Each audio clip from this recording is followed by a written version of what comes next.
it kind of transitions to what I want to go on the mental side for the coach. Now I want to go into the coach's role. I was, even though some people say individually, man, you were fast, you were this. Even when I played at the highest in Iran, my athleticism was never the thing that would get me there. I think it was my IQ, it was my technique. I really loved creating moves that weren't created. That was the thing, and that's why like players like Ronaldinho. To me, Ronaldinho, even when I observe it and people talk about Cristiano Ronaldo and even Messi, I think Messi is a very, very special player, very special. Maradona. But if I pick and I look back the 2 years or 1 year that Ronaldinho had, I remember I was growing up too. I literally would see him do things that I have not seen in a game. And I mean, it was insane. I mean, Messi beats players and he does incredible things, incredible goals. But I was like, I'm talking about moves that acrobatically in moments during that generation was unbelievable.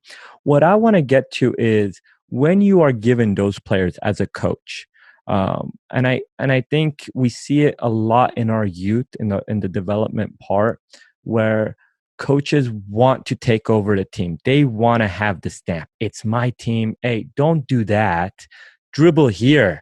Why did you rainbow flick this kid where you should have just crossed it? It's got to be joysticked right here to this, to that, to this. They're manipulating everything. I want to get to at your level that you're coaching in the college game. When do you know to coach the individual because it's part of the team? It complements the team. When do you know, hey, he's creating something. Let me give him the floor. I got to give him the green light. I might not give everyone the green light, but I got to get that because of what I'm just observing. And if I step in, I'm going to ruin a beautiful art being created, a beautiful master being created. And I think there's a beauty behind the new modern coaches that are knowing when to step in, but also knowing when their players to take over and making them become the problem solvers.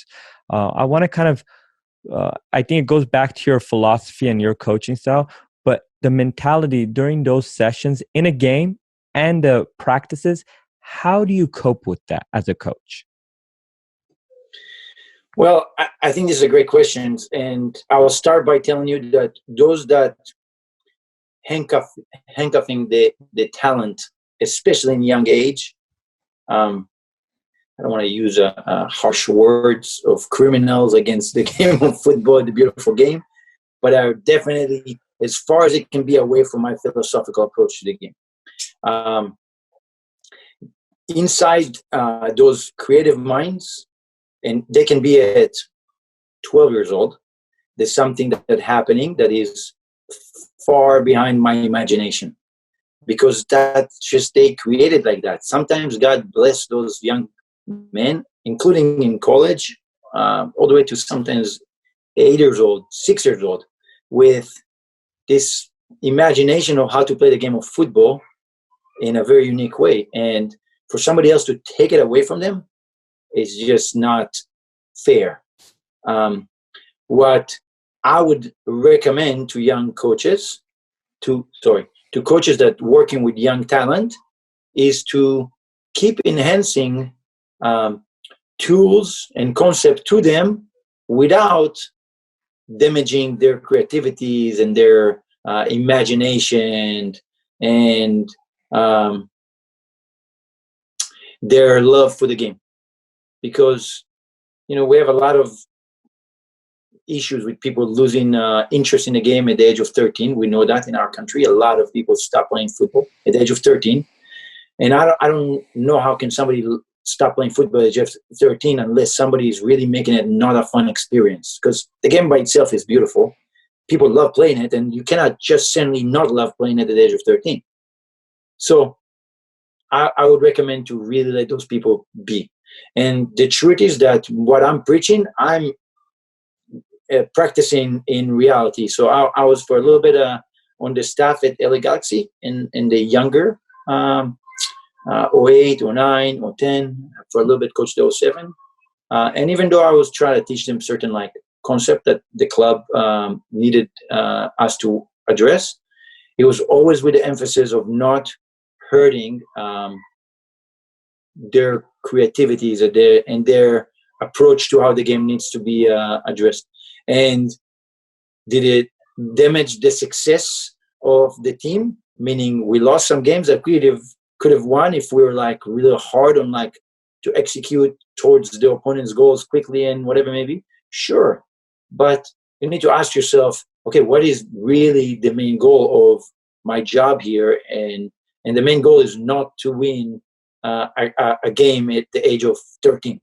That's not, if that's the goal of a coach, and I understand that some of them needs to make the next contract because of wins and losses, or the parents can be like a little bit of difficult if the team's not quite as successful, and it's need to be a little bit more bigger educational piece.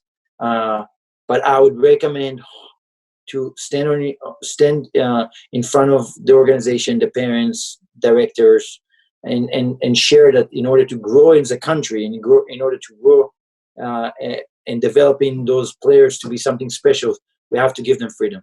And to be 100% honest with you, it's kind of like that at UC Irvine.